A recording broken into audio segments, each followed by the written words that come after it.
प्रजासत्ताक दिनाच्या तमाम देशवासियांना आणि महाराष्ट्रातील तमाम जनतेला मी खूप खूप शुभेच्छा देतो।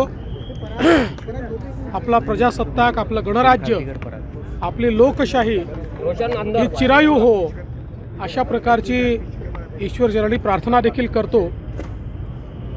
भारताच्या लोकशाहीने ही जी काही प्रगती केलेली आहे ती अत्यंत लक्षणीय आहे आणि आपले प्रधानमंत्री श्री नरेंद्र मोदीजी यांच्या नेतृत्वात ज्या प्रकारे एकीकडे भारत गरीब कल्याणाचा अजेंडा राबवतो आहे आणि दुसरीकडे सायन्स, टेक्नॉलॉजी, इनोव्हेशन, शेती, उद्योग या सर्व क्षेत्रांमध्ये नवनवीन सोपान त्या ठिकाणी गाठतो आहे आणि या सगळ्या वाटचालीमध्ये एक महत्त्वाचा भागीदार आपलं महाराष्ट्र राज्य होतं आहे याचा मला अतिशय आनंद आहे आणि म्हणून सगळ्यांना मी पुन्हा एकदा आजच्या या प्रजासत्ताक दिनाच्या शुभेच्छा देतो।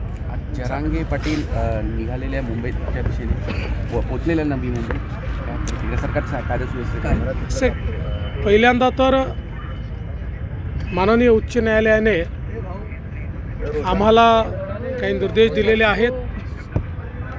कोणालाही आंदोलन करण्याचे पूर्ण अधिकार आहेत, पण ते शांततेने झालं पाहिजे, ते नियमाने झालं पाहिजे अशा प्रकारे माननीय उच्च न्यायालयाने सांगितलं आहे। त्याचं आम्ही तंतोतंत पालन करू।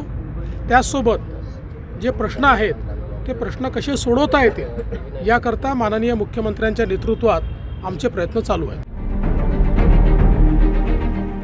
CEN न्यूज, देश प्रदेश की ताज़ा तरीन खबरों के लिए CEN न्यूज को सब्सक्राइब करें और रहें पल पल की खबर से हर पल बाखबर।